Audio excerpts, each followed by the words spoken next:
Europe 1. Le grand direct de la santé avec aujourd'hui autour de la table Isabelle Quenat, le docteur Martine Pérez, Elisabeth Assayag et notre sexologue, le docteur Catherine Solano. Et justement, on va poser une question très simple aujourd'hui. Comment faire durer un rapport plus longtemps? Un rapport sexuel, bien évidemment. D'abord, Catherine, est-ce qu'il y a une durée minimum pour un rapport sexuel? Alors non, il n'y a pas de durée minimum, il n'y a pas de minimum syndical. Du moment qu'on est content, même si ça dure 30 secondes et qu'on est heureux, c'est bien.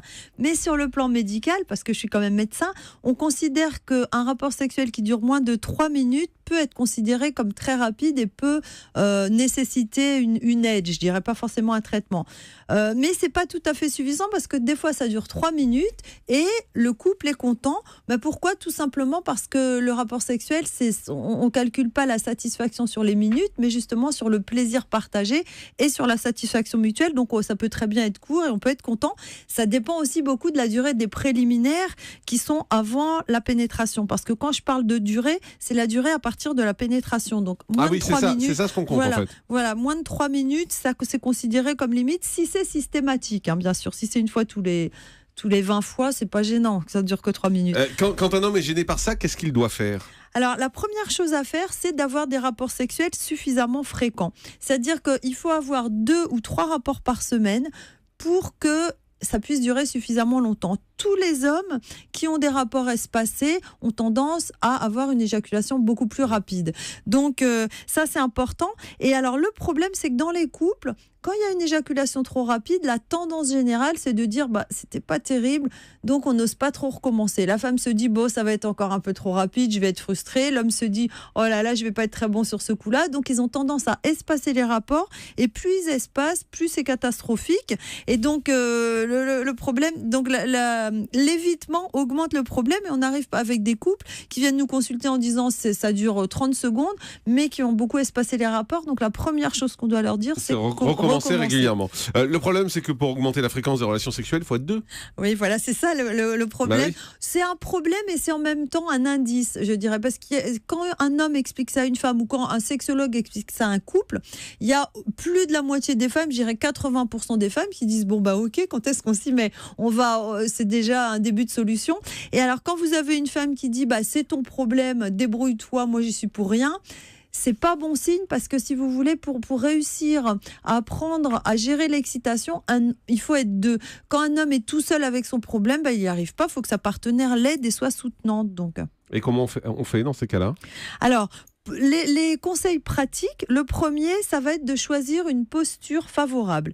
Et la meilleure position sexuelle pour que ça dure longtemps, c'est l'homme qui est allongé sur le dos en dessous et la femme qui est dessus, soit allongée, soit assise.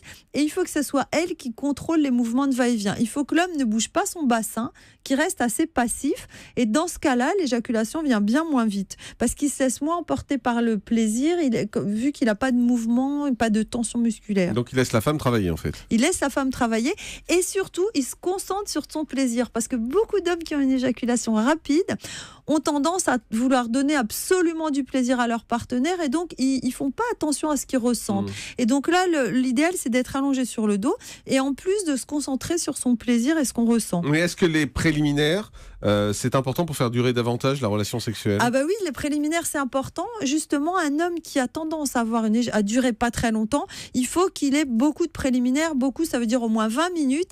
Et surtout des préliminaires, je dirais, un peu inhabituels. C'est-à-dire, il faut que les préliminaires se fassent de la femme vers l'homme, qui reçoivent beaucoup de caresses, de bisous, de câlins non sexuels. C'est-à-dire, il faut qu'elle lui caresse l'épaule, les cheveux, les pieds, les jambes, le ventre. Pas la zone sexuelle, si au bout d'un moment, mais pas tout de suite. Oui, quand même. Mais pas tout de suite, pour que l'excitation diffuse sur tout son corps et que la tension sexuelle soit moins forte et ça dure plus longtemps. Je crois que vous voulez insister aussi sur l'importance de la respiration. Oui, alors la respiration, c'est hyper important. Beaucoup d'hommes qui ont une éjaculation trop rapide ne respirent pas, bloquent leur respiration. Donc il faut apprendre à respirer par le ventre, c'est-à-dire en gonflant son ventre pendant les rapports sexuels et si possible, alors là, le plus, c'est une respiration par mouvement de va-et-vient. va-et-vient, c'est ça qui ralentit le plus l'éjaculation. Une respiration par moment de va-et-vient. Voilà, il faut que ça soit synchronisé. Bon, autrement, il y a l'astuce que tout le monde connaît, c'est penser à autre chose. Voilà, alors penser à autre chose, c'est à la fois bien et pas bien. C'est nul si vous dites je dois penser à mon boulot. Comme disait un monsieur, pendant que je suis au boulot, je pense à ma copine et quand je suis avec elle, il faut que je pense à mon boulot. C'est pas une très bonne idée.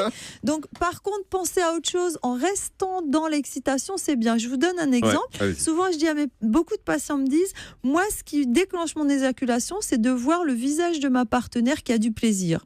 Et donc, je leur dis, dans ces cas-là, regardez pas le visage de la partenaire.